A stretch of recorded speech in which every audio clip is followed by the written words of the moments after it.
What's up, guys? It is Jan Shartay, and I'm back again with another video. So today is September the 2nd, and I just wanted to check in with you guys and tell you guys how August went.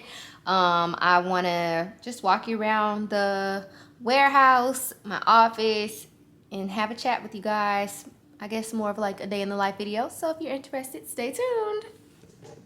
All right, so this month, I don't have a set goal just yet. I know that at a minimum, every single month, I want to make at least $30,000. That has been like a standard for me.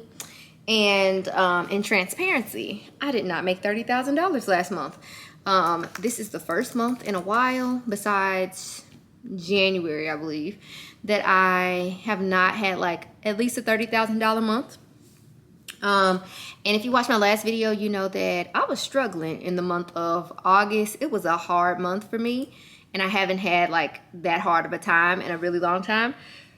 So I actually have, oops, hold on, y'all. Bill collector. Okay, so I actually have a, well, I call her an inventory strategist. She calls herself like a retail business coach. But yeah, I have an inventory strategist on my business, on my team. And I like to call her an inventory strategist because she literally helps me to strategize my decision making around my inventory. So she creates what's called an open to buy plan for me. And that plan basically documents a projection of, you know, my retail sales for each month for the rest of the year. And it also gives me like an estimate of how much inventory I should be buying, how much I should be spending on the inventory, how I should be pricing it. It really gives me a bigger idea about the entirety of the situation rather than me just going on Fashion Go or my vendor's website and buying a bunch of random stuff. So we are going to meet next week, and she's going to give me like an actual plan. But as of now, my primary goal is to make at least $1,000 a day. So today, September 2nd, I'm at $564 for the day. It's currently 1:37 p.m. Yesterday, I made about $1,500, so I've already surpassed $500, which meant, you know, technically I should have been at about $2,000 for the month thus far, and I am currently a little bit over $2,000. So, like, even if today I didn't make $1,000, I made up for it yesterday. So today at the office, I'm going to go through some inventory and just really gauge like what's left over of like super old inventory, so I can start formulating a plan to get rid of that stuff, because I want to get that money back so that I can put it back into my business for merchandise that is more appropriate for the season. So I'm going to turn the camera around. We're going to go back here and look at some inventory. All right. So one of the I think greatest lessons that I've had to teach in my coaching experience is that like all your inventory isn't created equally. So what I mean by that is like your inventory has a value. So like, for example, if I have 10 $10 shirts, that those shirts are valued at $100 towards my projected revenue. But if I have 10 $20 shirts, those shirts are valued at $200 towards my potential revenue. So a lot of times we put ourselves in this position of thinking that everything needs to be priced the same way. Sorry, guys. Everything needs to be priced the same way. I'm going to turn this way. And that, you know, everything needs to be 2 times the amount they paid, 3 times the amount I paid, so on and so forth. But as you become more seasoned in business, you actually start to realize that all of this inventory doesn't play an equal role in your business. So like, for example, bottoms make up like 60% of my business or something like that. It fluctuates, but typically it's about 60%. So when I'm thinking about where I'm going to spend the most money, bottoms is where I'm going to spend the most money. I never go into a buying situation like, oh, I got to have equal amounts of everything. I got to have 10 tops, 10 bottoms, 10 dresses, 10 jumpsuits, 10, 10, 10. Like, it's not like that. Part of you studying your analytics is trying to decipher where it makes the most sense for you to continue to spend money so that you can make more money. So the name of the game is creating predictable results or predictable outcomes. So when you read your analytics, you know, let's say over the course of 90 days, you really want to be looking for consistencies in what has happened so that you can you know, create a plan for moving forward. As you continue in your business, it shouldn't continue to be like a constant, you constantly making random decisions just based off of what you see in the moment. It truly should become a situation where you understand where you should be spending money, because it's going to literally help you make money. So I'm going to turn the camera around and just show you guys a bit of what my inventory currently looks like, and give you an idea of like what it looks like visually. Okay, so matching sets and bottoms, specifically sweatpants, make up a good portion of my revenue. So this entire side, I'm gonna start on this side. So this entire side here are legging sets, so all sets. And then this entire section here is all sweatpants. And typically this entire section would be sweatpants. If you've seen like one of my previous videos where I talk about the sweatpants that are like my best sellers, typically this entire section would be sweatpants. And I'm actually getting ready to restock those sweatpants. So that side is going to kind of flip. I'll probably move the legging set somewhere else so that this side can continue to be the sweatpants. So actually in here, these are the sweatpants that I currently have. So they're going to go on the website tomorrow. And I don't have nearly as many because this is a new style of sweatpants for me, which is why, you know, it has its own little section over here. But as you can see, I have a lot of them and I have different colors. So, you know, when you notice that there are things that sell really well for you, it should not continue to be a case of like, oh, I'm only going to buy, you know, 2 colors in 1 pack. Like once you know that something absolutely works for you, you want to maximize your revenue potential in that on that specific thing. So again, it's not I got to spend even amounts of money across all of these things. It's like, no, the money that I would typically spend on dresses, I'm going to skip that and I'm going to spend it on bottoms. Like I'm going to maximize my revenue potential on something that I know for a fact makes me money. So these are bottoms. And then let's see, I think everything else on this side pretty much is tops. This section over here is like cardigans, which complement these pants and like can be mixed and matched with the different tops and bodysuits and stuff that I have. Everything up here, these are some sets as well, but they're actually on clearance now.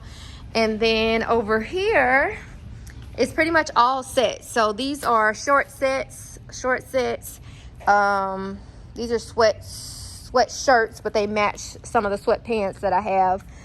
These are sets all the way up there. These are sets. These are a few like leftover dresses from the summer. Sets. So even as you look at my, you know, my inventory, you can see that the large majority of it is something specific, and everything else there's like small quantities of it. So like people will tell me like, let me turn the camera around. So people will tell me like, you know, oh, I can't wait till I get to the point where I can buy all this inventory and, you know, have all these boxes and blah blah blah blah blah. But a lot of times people don't realize that a lot of my inventory, a lot of those boxes are the same items, different colors, things like that. I am not, you know, going out and buying you know, 180 pairs of every single item, or every single style. I am maximizing what I know works. So I literally have had times where I bought, you know, 600 pairs of sweatpants, but I bought 28 pairs of, I don't know, shorts, or like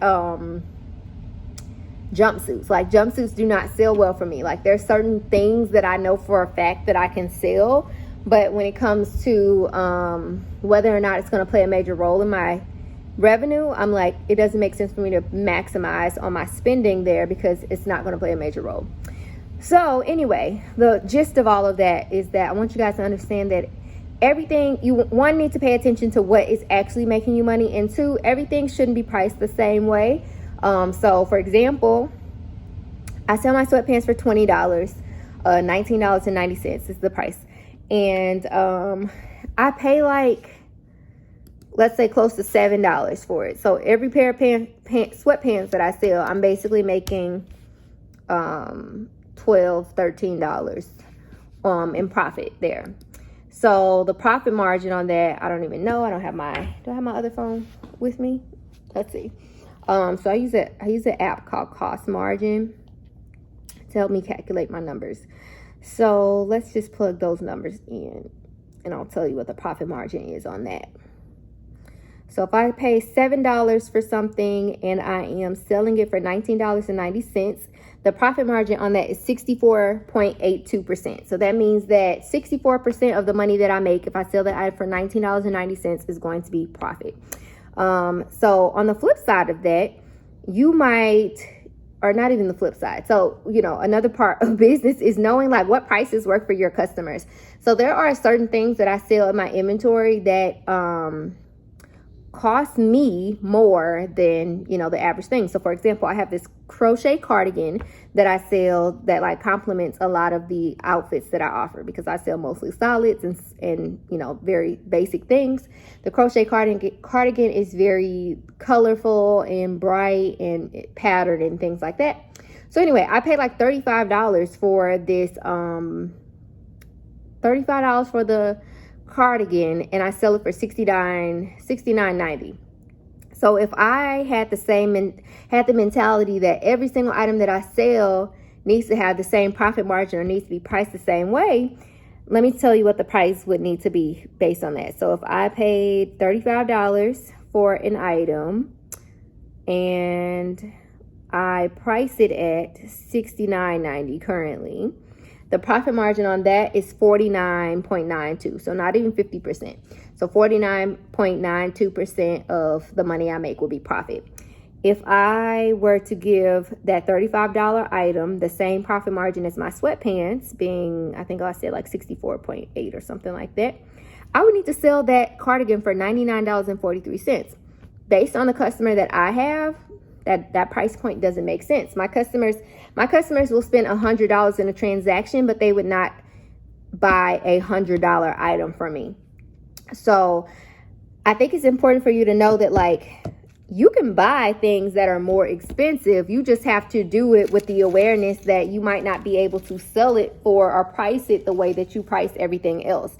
So like I said, my sweatpants have a 64.8% profit margin, but the cardigan has a 49.9% profit margin. They're not priced the same way. But even still, I'm still making more profit in dollars from the crochet cardigan than I am from the sweatpants. Remember, on the sweatpants, I'm making $12 to $13 per pair that I sell. But for the cardigans, I'm making, I said I paid $35. I'm selling for basically $70. So I'm making, let's say, $35 in profit per cardigan that I sell. And then remember, I mentioned, sometimes I'm buying 600 of something, but this other thing I might be buying like, a smaller quantity. So for example, these cardigans, the last time that I had them, or the last time I bought them, shall I say, I think I bought 48 of them. So let's do the math on that. So 48 cardigans, 48 times how much I sell it for, $69.90. That equals $3,355.20 in revenue. If we're doing profit, let's see. If I make $35 profit and I sold all 48 of them, my profit is $1,680. If I use the example of my sweatpants, let's say I sell the same quantity. So let's say 48. So if I sell 48 pairs of sweatpants, I make $955, not even $1,000. I sell the same quantity of a cardigan and I make $3,300 something. I sell the same quantity of the sweatpants, I only make $955. And then if we go profit, my profit for the cardigan was $1,680. Is that right? Did I do that right? 35 times 48? Yeah, $1,680. But my profit for the sweatpants, let's say that my profit is $12 times 48. My profit is only $576.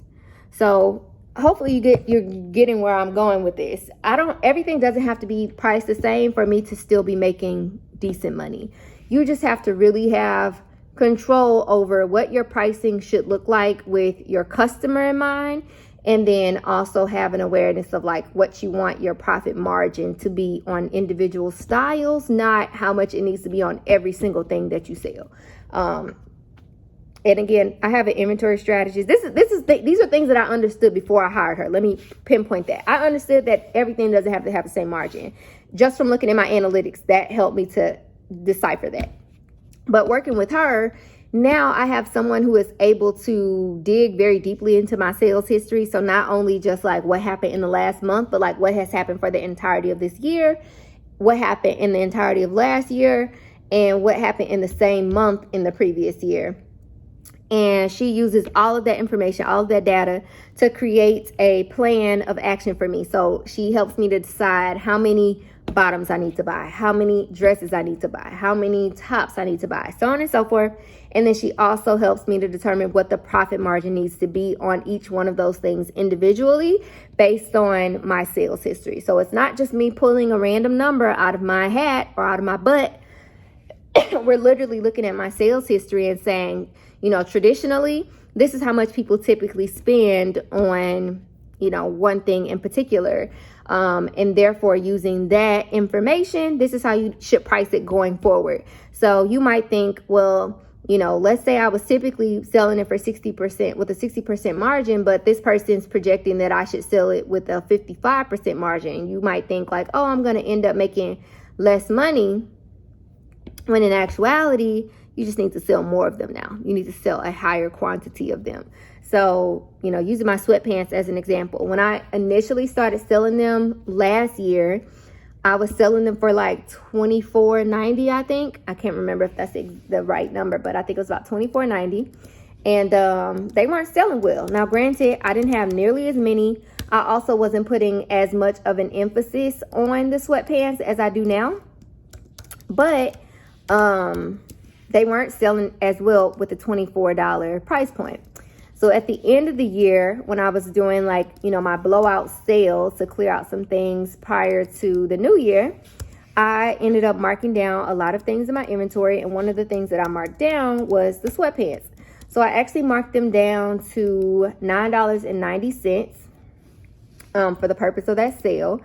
And I sold pretty much all of them. Like, it was the fastest I had ever sold anything. So, you know, initially my thought process was, I'm not selling these no more. Like, it took me, you know, all these months to be able to sell it, and they didn't buy it until it was on sale. I'm not getting this again. And so what ended up happening was people were getting the sweatpants. They loved them. And they were asking me like, are you going to get more? Are you going to get different colors? Are they restocking? All of that. And initially I was like, no. But as I continued to get, you know, people requesting them, I was like, okay, maybe I should try it again. So I decided to try it again with different colors or more colors, a little bit of a higher quantity. But I also understood that the $24 price point was just not it for the customer that I had.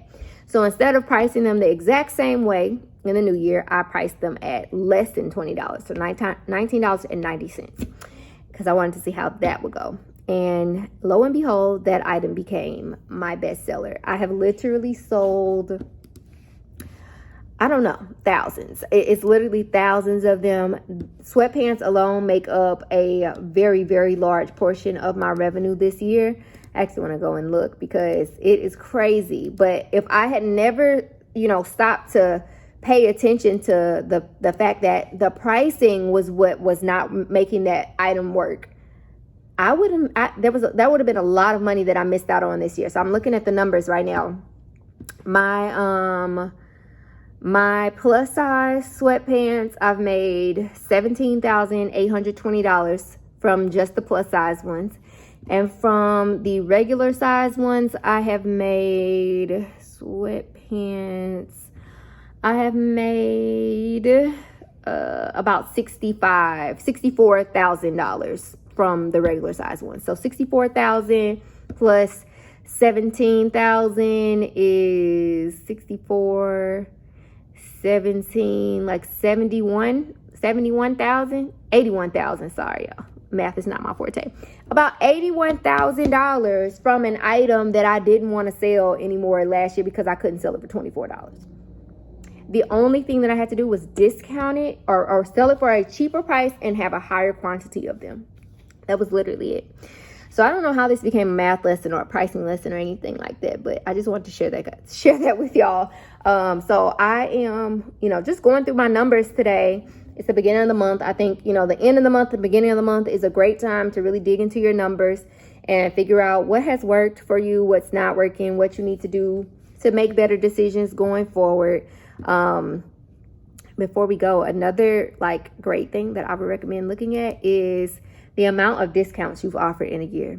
You might be like, why do I need that information? I really want you to see how much money you've lost by running so many sales. So when I hired my inventory strategist, one of the things she pointed out was, she was like, you don't run very many sales. I'm like, I don't, because I don't want my audience to become accustomed to sales. I don't want them to be waiting for sales to happen.